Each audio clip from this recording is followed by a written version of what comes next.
anong ligtas namin. Wala na talaga kami pupuntahan. Bahala ng Diyos sa amin. Papunta tayo ngayon sa Barangay Magsaysay na sinalanta nitong mga landslide. Tumama yung panahon, dumulas yung kalye, tsaka fog na.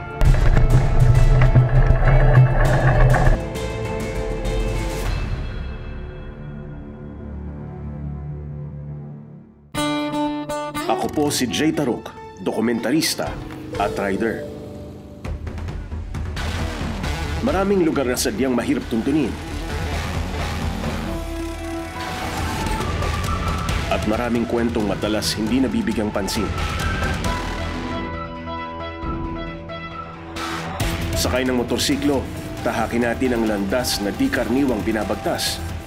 Dahil ang buhay ay isang walang hanggang paglalakbay.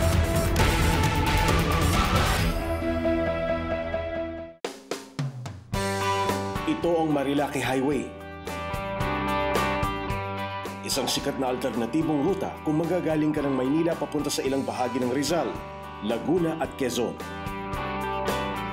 Walang traffic, presko ang hangin, malamig ang klima.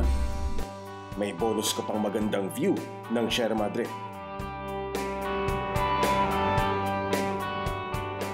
Kaya kilala rin itong playground ng mga rider. Kung natatandaan ninyo, makailang beses na rin tayong napadpad at nag-joyride dito. Kaya malapit sa atin ang kalsadang ito.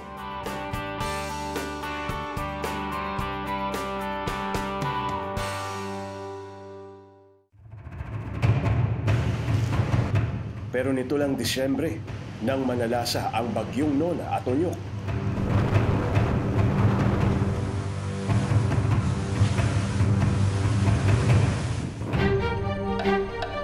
5 bilyong piso ang halaga ng ari-ari ang nasira. At 45 buhay ang tinubos ng sakuna. Isang Marilaki Highway sa mahigit 30 apektadong kalsadang tinamaan ng landslide dulot ng 2 bagyo.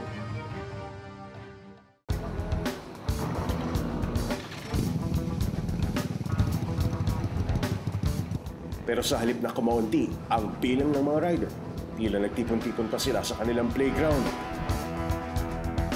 Hindi para mag-joyride, kundi para sa isang mahalagang misyon.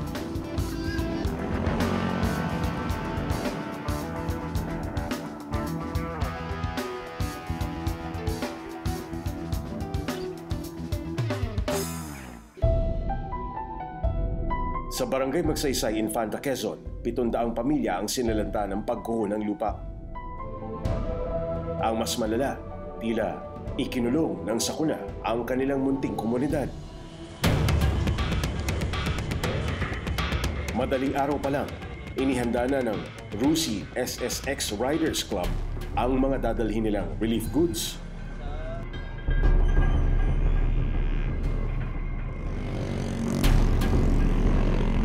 Nabuo ang kanilang grupo noon lang nakaraang taon. Bukod sa pagro-road trip sa iba't ibang panig ng Pilipinas, naging adhikain na rin nilang tumulong sa mga kababayan nating biktima ng trahedya. Naisip po namin na mas maganda kung ang unang pinakang ride namin is yung charity ride na tinatawag sa mga clubs. Nag-enjoy ka na, nakatulong ka pa sa kapwa.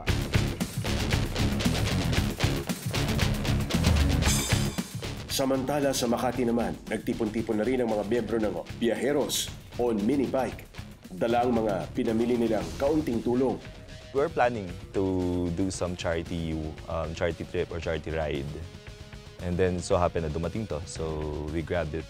I asked some of my friends to donate and my relatives to donate as well. Some gave cash, kinds.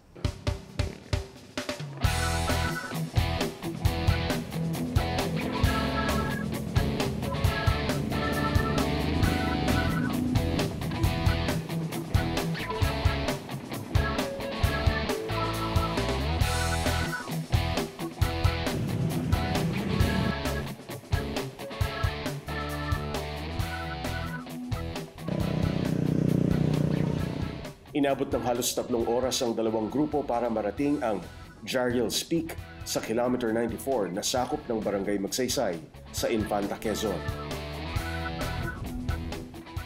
Sikat na stopover ng mga riders ang Jariel's Peak.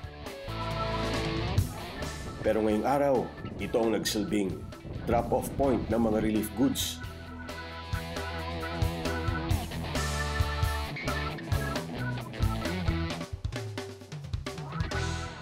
Game na po kayo, game na!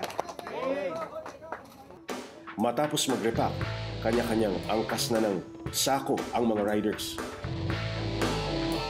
Pero mukhang hindi magiging madali ang daan tungo sa kanilang destinasyon. Sa kilometer 97, isang balakid na ang kinaharap ng grupo.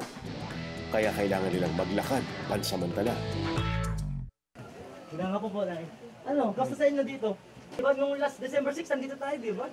Bago mag-update challenge na ano, karera. Ngayon, ayun, sa isang iglap wala na tayo.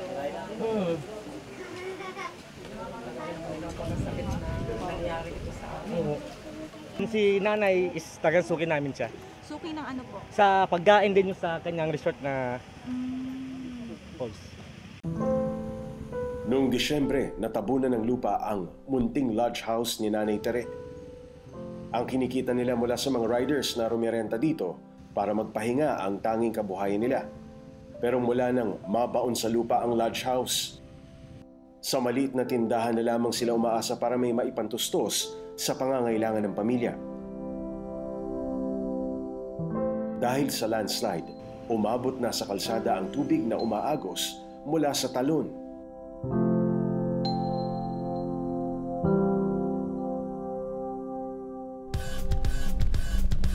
Kung dati paboritong daanan ng mga motorista ang Marilaki dahil sa makinis nitong kalsada, ngayon kabi-kabila na ang mga pagguho at putikan na delikado ng tawiran. Ang dating playground ng mga rider, mistula na ngayong isang malaking obstacle course.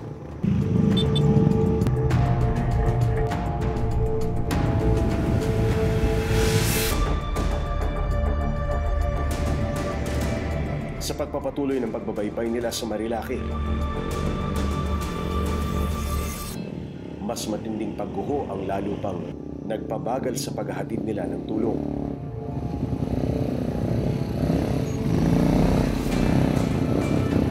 Kanya-kanya na sila ng diskarte para makalpas sa madulas at maputik na lupa. Sobrang hirap, sobrang dulas din. Maraming lumot, nagkalat, saka matubig, delikado. Kaya doble ingat sa mga dadan ulit dito.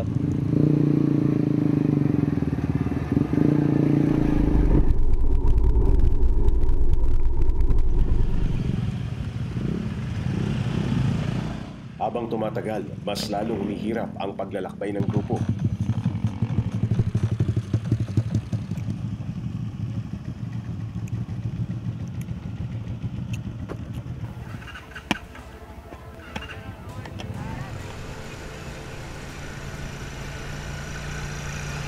Sa klase ng motor namin, sir, di talaga kakayanin na. Delikado po, maliban sa madulas.